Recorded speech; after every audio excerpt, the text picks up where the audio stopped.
নমস্কার বন্ধুরা, শ্রাবণী রান্নাঘরে আপনাদের সবাইকে স্বাগত জানিয়ে আমি প্রতিদিনের মতো আবারও আজকের একটা রান্নার ভিডিও নিয়ে আপনাদের সামনে চলে এসেছি।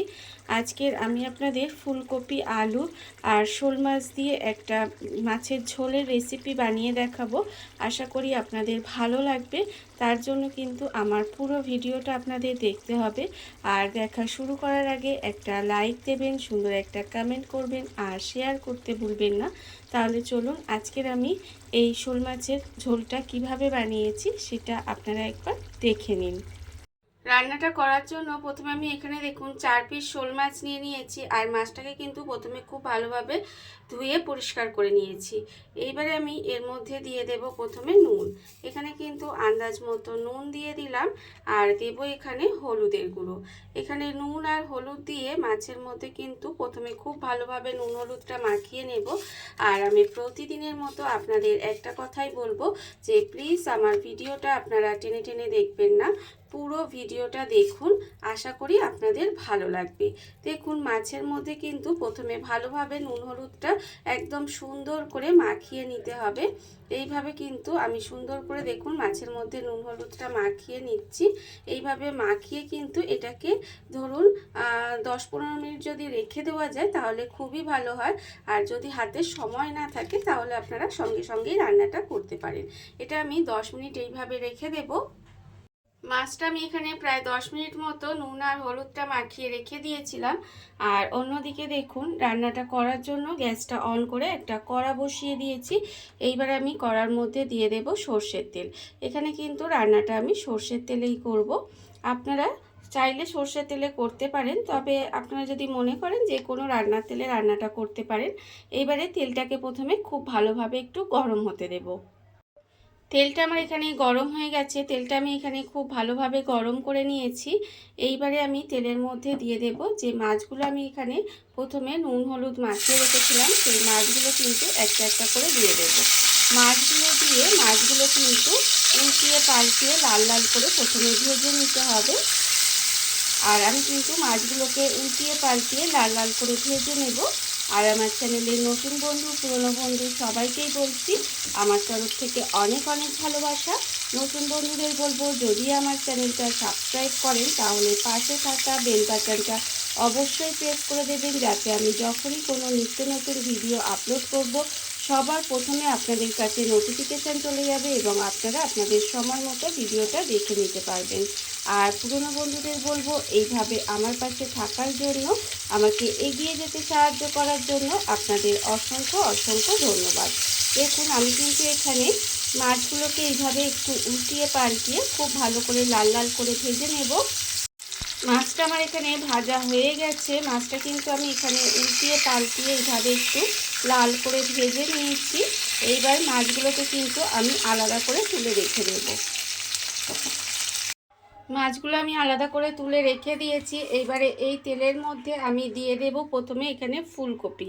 এখানে কিন্তু ফুলকপিগুলো এইভাবে একটু ছোটো ছোটো করে টুকরো করে কেটে রেখেছি, সেই ফুলকপিগুলো দিয়ে দিলাম। আর দেবো আমি এখানে আলু। এখানে কিন্তু একটা মাঝারি সাইজের আলুও ঠিক একইভাবে আমি কেটে রেখেছি, সেই আলু আর ফুলকপিটা একসঙ্গে দিয়ে দিলাম। দিয়ে এবার এটাকে একটু খুব ভালোভাবে লাল করে ভেজে নেব। ফুলকপি আর আলুটা কিন্তু খুব ভালো করে একটু লাল লাল করে প্রথমে ভেজে নিতে হবে। ফুলকপি আলুটা আমি এখানে লাল লাল করে ভেজে নিয়েছি। এটা কিন্তু আমার এখানে ভাজা হয়ে গেছে। আর এর থেকে বেশি আর ভাজবো না। এবার এটাকে আলাদা করে তুলে রেখে দেব। এটা কিন্তু আলাদা করে তুলে রেখে দিতে হবে। আলু ফুলকপিটা ভেজে আলাদা করে তুলে রেখে দিয়েছি। এইবার এই তেলের মধ্যেই রান্নাটা করব। তার জন্য আমি দিয়ে দিচ্ছি প্রথমে পেঁয়াজ। এখানে কিন্তু একটা মাঝারি সাইজের পেঁয়াজ, সেটা আমি কুচি করে রেখেছি, সেই পেঁয়াজটা আমি এখানে দিয়ে দিলাম। পেঁয়াজটা কিন্তু প্রথমে খুব ভালোভাবে ভেজে নেব। আর এটা আমি যতক্ষণে ভাজছি ততক্ষণ দেখুন একটা মশলা রেডি করে নেব। তার জন্য আমি একটা মিক্সি জার নিয়ে নিয়েছি। মিক্সি জারের মধ্যে দিয়ে দেব আবারও কিন্তু পেঁয়াজ। এখানে একটা পেঁয়াজ আমি বেটে ব্যবহার করব, আর একটা পেঁয়াজ আমি এমনি ভেজে নিয়ে ব্যবহার করব। দেখুন পেঁয়াজ দিয়ে দিলাম। এবার দেব এখানে আদা রসুন। এখানে একটু আদা কুচি করে রেখেছি আর কয়েক কোয়া রসুন রেখেছি, সেটাও দিয়ে দিলাম। আর দেবো এখানে টমেটো। এখানে একটা মাঝারি সাইজের টমেটো কুচি করে রেখেছি, সেই টমেটোটাও আমি এর মধ্যে দিয়ে দিলাম। দিয়ে এবার এটাকে খুব ভালোভাবে একটু পেস্ট করে নেব। মিক্সির মধ্যে মশলাটা করে আমি একটা বাটির মধ্যে ঢেলে নিয়েছি, দেখতেই পাচ্ছেন। আর অন্যদিকে যে আমি পেঁয়াজটা ভাজতে দিয়েছিলাম সেটাও কিন্তু এখানে পেঁয়াজটা ভাজা হয়ে গেছে। এইবারে আমি যে মশলাটা করে রেখেছিলাম সেই মশলাটা কিন্তু এর মধ্যে দিয়ে দেব। মশলাটার মধ্যে কিন্তু আমি শেষের দিকে দুটো শুকনো লঙ্কাও এর সঙ্গে পেস্ট করে নিয়েছি। আমার মনে হয় শুকনো লঙ্কাটা বেটে দিলে না খেতে ভীষণই ভালো হয় রেসিপিটা, সেই জন্য। আর সেটা কিন্তু ভিডিওতে দেখানো হয়নি, সেটা আমি আপনাদের বলে দিলাম। এইবারে দেখুন এই মশলাটা কিন্তু এই পেঁয়াজের সঙ্গে এবার ভালো করে কষিয়ে নিতে হবে। এটা কিন্তু অবশ্যই করে একটু সুন্দর করে কষিয়ে নেব, যাতে এর যে কাঁচা গন্ধটা সেটা চলে যায়। মশলাটা আমি এখানে ভালো করে একটু কষিয়ে নিয়েছি, এর ফলে এর কাঁচা গন্ধটা দেখুন চলে গেছে। এবার আমি এর মধ্যে দিয়ে দেব, দেখুন আন্দাজ মতো নুন দিয়ে দেব, আর দেব আমি এখানে হলুদের গুঁড়ো। নুন আর হলুদ গুঁড়ো দিয়ে এর সঙ্গে কিন্তু আবারও মিশিয়ে দেব ভালো করে, একদম সুন্দর করে এই মশলাটাও মিশিয়ে দিতে হবে। মিশিয়ে দিয়ে খুব ভালো করে কিন্তু এই মশলাটাকেও সুন্দর করে কষিয়ে নেব। আর যখন মশলা কষানো হবে তখন আমি এর মধ্যে দিয়ে দেব কয়েকটা কড়াইশুঁটি। এখানে কয়েকটা কড়াইশুঁটি আমি ছাড়িয়ে ধুয়ে পরিষ্কার করে রেখেছিলাম, সেই কড়াইশুঁটিটাও আমি এর মধ্যে দিয়ে দিলাম। দিয়ে এবার খুব ভালোভাবে কিন্তু মশলাটাকে আরেকটু সময় কষিয়ে নেব। মশলাটা কিন্তু আমি এখানে আরেকটু সময় কষিয়ে নিয়েছি, আর দেখুন মশলা থেকে কিন্তু তেলটাও সুন্দর করে ছেড়ে দিচ্ছে। যখন মশলা থেকে তেলটা ছেড়ে দেবে তখন এর মধ্যে দিয়ে দিতে হবে এই যে ফুলকপি আর আলুটা এখানে ভেজে রেখেছিলাম আগে থেকে, সেই ভাজা ফুলকপি আলুটা দিয়ে দেব। দিয়ে আবারও কিন্তু এটাকে মশলার সঙ্গে একসঙ্গে খুব ভালোভাবে কষিয়ে নেব। এটাকে মশলার সঙ্গে কিন্তু অবশ্যই ভালো করে কষিয়ে নেবেন। সবজিটা আমার এখানে খুব ভালোভাবে কষানো হয়ে গেছে, দেখতেই পাচ্ছেন এখানে সুন্দর করে কষিয়ে নিয়েছি। এইবার আমি এর মধ্যে দিয়ে দেব জল। এখানে মিক্সির মধ্যে অনেকটা মশলা লেগেছিলো, সেই মশলাটা ধুয়ে আমি এর মধ্যে জল দিয়ে দিলাম। আর এখানে আলু আর ফুলকপি যেহেতু একটু ভেজে নিয়েছিলাম, তাই এখানে আমি খুব বেশি জল কিন্তু দেব না, এটা একটু মাখো মাখো খেতে বেশি ভালো লাগবে।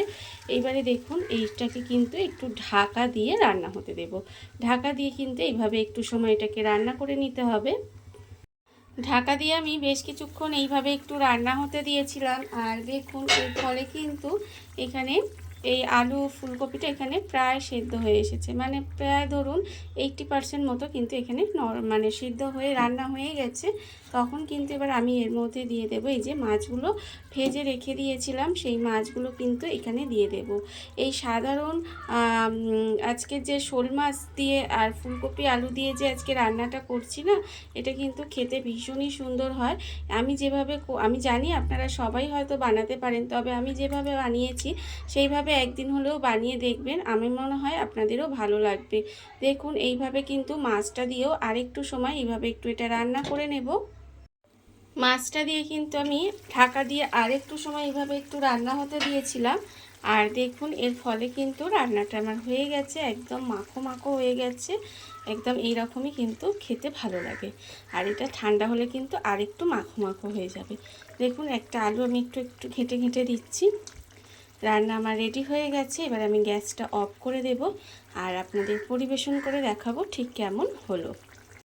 দেখুন বন্ধুরা, বাড়িতে থাকা কত অল্প উপকরণে কত অল্প সময় কত সুন্দর একটা ফুলকপি আলু দিয়ে শোল মাছের ঝোলের রেসিপি তৈরি হয়ে গেছে, আপনারা দেখতেই পেলেন। আর এটা কিন্তু খেতে ভীষণ সুন্দর হয়। এইভাবে আপনারাও একবার হলেও বাড়িতে বানিয়ে দেখতে পারেন। আর এই ভিডিওটা যদি আপনাদের ভালো লেগে থাকে, আপনারা আমার চ্যানেলটা সাবস্ক্রাইব করে এইভাবে আমার পাশে থেকে যেতে পারেন। তাহলে চলুন আজকের ভিডিওটা এই পর্যন্তই। নমস্কার।